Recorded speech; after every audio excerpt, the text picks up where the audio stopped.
บายดีแล้วก็สวัสดีทุกคนยินดีต้อนรับเข้าสู่ช่องอาคาน้อยกลับมาอีกแล้วกับบรรยากาศยามค่ำๆมืดๆแบบนี้คือเฮามาเฮ็ดหยังครู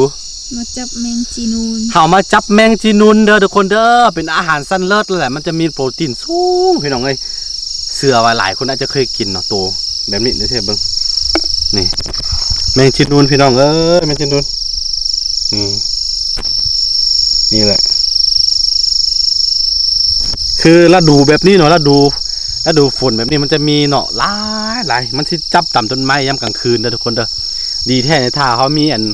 ไฟดอกไฟแสงเนาะดอกไฟสีเนาะสักครู่เนาะดอกไฟสีมาใต้เนี่ยโอ้ทำสิกินเด้อท่านถ้าสิหาดอกไฟสีมาใส่อยู่ป่าก่อนมาใส่อยู่ตอนนี้เขาอยู่บ้านสวนเด้อพี่น้องเด้อเนาะโอเคเขาสิมาใต้กันเดี๋ยวสักครู่มาเบิ่งพี่นี่ ซุ่มเบิ่งเนาะซุ่มเบิ่งฮะโดดบินแล้วนี่เขาเฮ็ดกันเขาเฮ็ดยังกันอะไรกำลังนอนเห็นบ่เห็นโอ้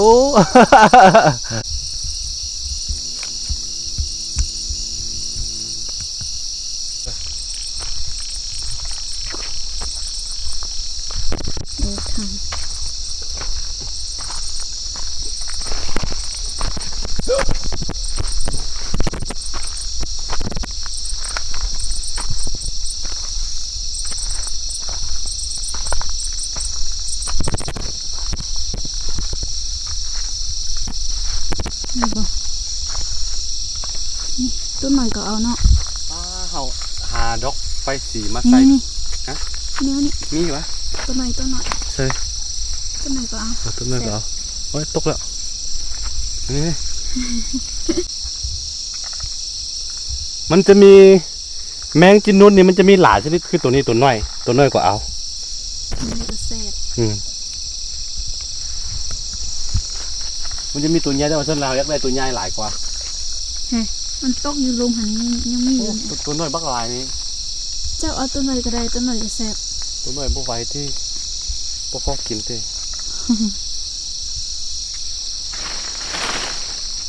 เฮ้ยนี่2ตัวน้อยเดี๋ยวไปหาจับตัวใหญ่ก่อนพี่น้องตัวน้อยนี่บ่ปานใดถ้าบ่มีตัวใหญ่ค่อยมาจับเนาะถ้าบ่มีตัวใหญ่แล้วค่อยมาจับตัวน้อยเดี๋ยวสิหาดอกไฟสีมาใส่ก่อนเอาไฟโซลาร์เซลล์ใส่เลยกะจับเนาะแล้วก็สุดๆเลย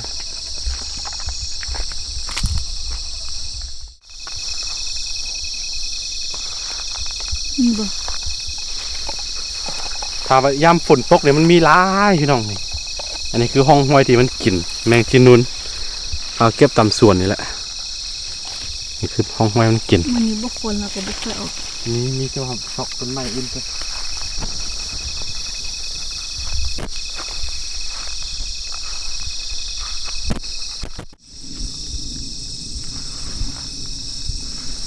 นี่มะม่วงเฮา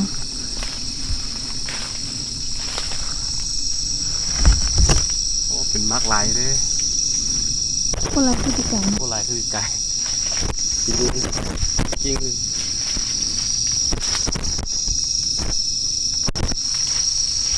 โอ้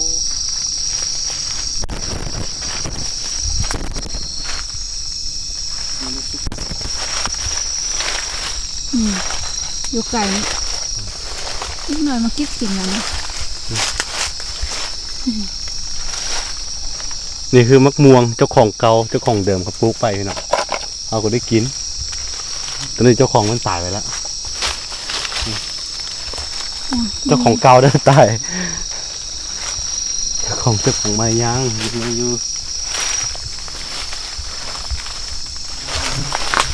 ข้างหน้าผมเป็นมะกะหลายนะครับมังนาวชนิดนี้น่ะเป็นลายสุดงวยมักนาวพี่น้องสะออนที่ส่วนเขานี่เต็มนะนั่นก็เจ้าของเดิมเพิ่นปลูกไว้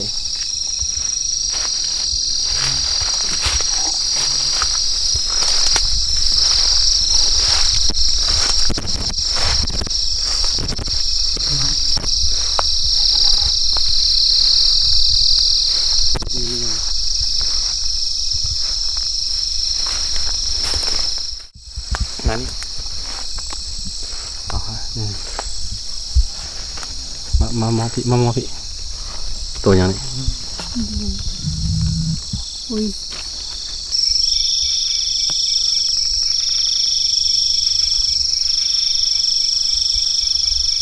มดแดงอ่อนๆใหญ่มากเลย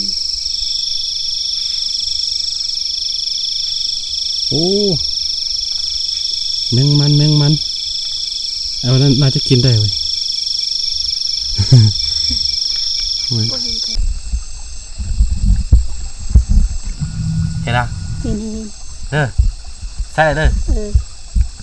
โอ้ระวังกล้องเด้อบ่ถึก ฮะ บ่ถึก ถึกไหม รู้ว่าโตว่าไง เดี๋ยวพอ เอ้า บ่ถึกตัวมัน แฮ่ติก็อยู่นี่มีตัวหนึง ตัวใหญ่อ่ะ เนี่ยแล้วก็เบิ่งเห็นแต่นี่ ใช่ เดี๋ยวคือเดี๋ยวจะเอาหมู นี่ฮะเด้อระวังกล้องเด้อเอ้าไปได้ป่ะถึกไหมตลอดเว้ย เอาเมื่อกี้โตว่ามี โอ้ถึกแล้วนี่นะตัวน้อย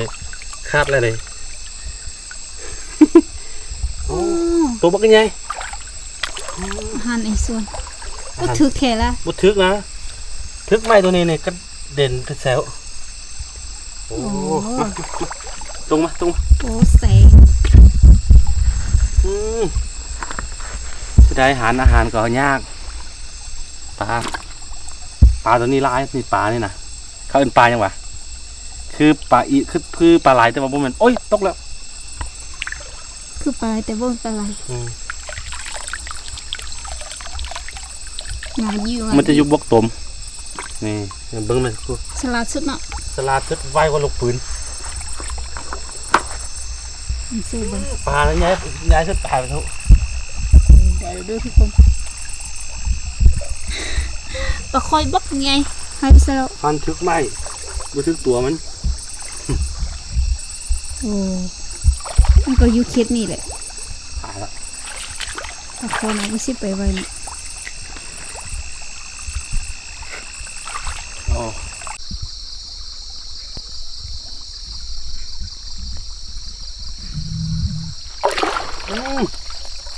เข้าตัวเดียวจับง่ายไว้ตัวนี้นะ จับไงสิ ไวกว่าลูกปืน แฮมนอยู่บนเกาดูนี่ ตู้เอาไว้ เดี๋ยวก็หาปลาเดี๋ยวก็หาแมง ขนาดซ้นหลายจะเป็นตัวน้อยหน่อยตัวจับอยู่นี่นะนี่แบบนี้ตัวน้อยๆเห็นปะนี่แมงจีนูน ตัวน้อยแล้วตัวน้อยก็แซ่บเลย ไว้ทอดกินเนาะเป็นอาหารขึ้นสื่อเลยบ่ตัวนี้แซ่บเลย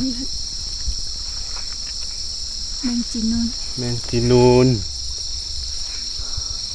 มันจะมีสีขาวสีหลายๆสีตัวนี้นะ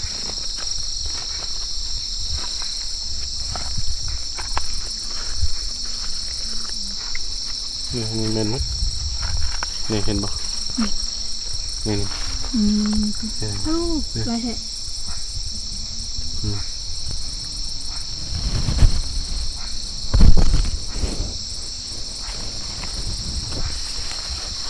อู้เท้าฝนตกไงมันจะเต็มใบเลยเด้ โอ้ นี่ โอ้โอ้มันบิน โอ้ นี่โอ้มันบินหมด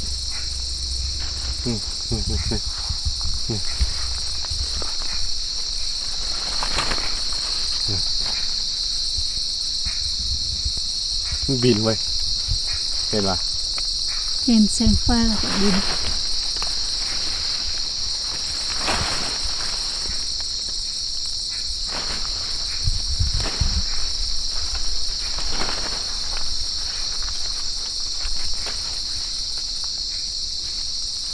บินนี่ นี่โอ้ได้อยู่เด้อแมงจีนูน ตัวน้อยนี่นะ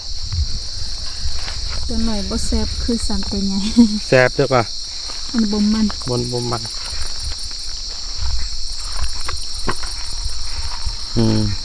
ใส่พร้อมกันกับปลาเลย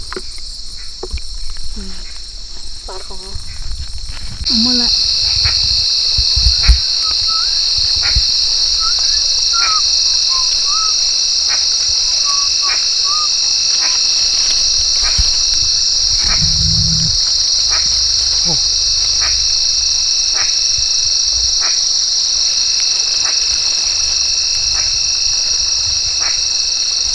ตัวใหญ่ด้วย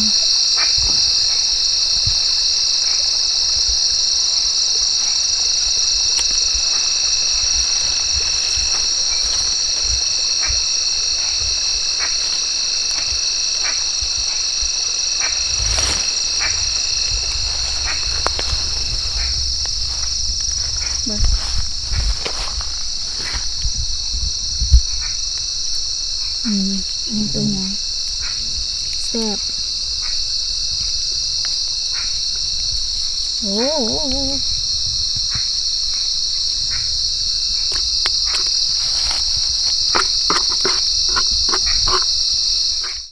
นี่มาเบิ่งผลงานของเฮาได้หลายเติบเด้อเห็นบ่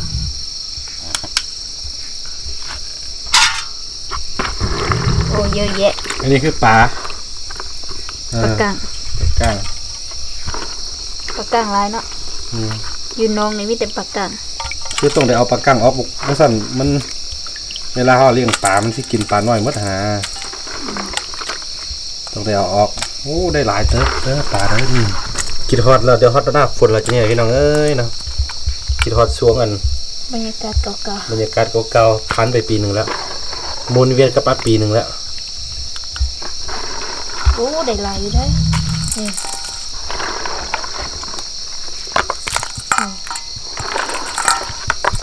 นี่โอ้โห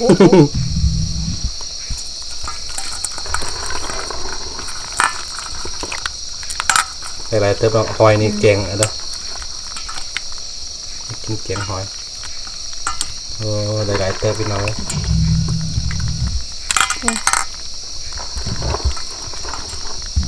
เอาได้หลายสุดเบิ่งไว้เดี๋ยวเดินมาหาเธอหนึง สีมือทองคำสีโอ้ยโดดแล้ว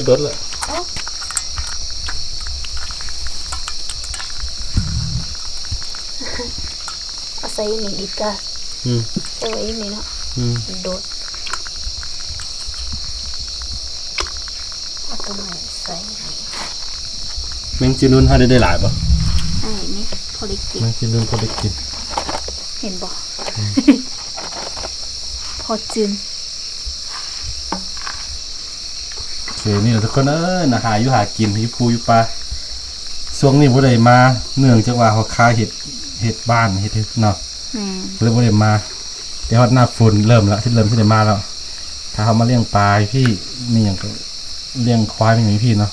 ควายแต่ก่อนเลี้ยงพี่แต่ว่าตอนนี้เขากลับไปปล่อยอยู่พุ่นเนื่องจากว่าหญ้ามดเนาะตอนนี้กำลังเขียวงามเดี๋ยวที่เดี๋ยวเอากลับมาอีกปลาประมาณอาทิตย์หนึ่งมันก็ออกมาคือเก่าว่าปีนี้หาก็เริ่มปลูกหญ้าเลยปีหน้าในซ้ำสิเลี้ยง ปลา พอจับ ทอกแล้วไม่ทอกเลยทอกปลาเลย ฮะ ทอกปลาเลย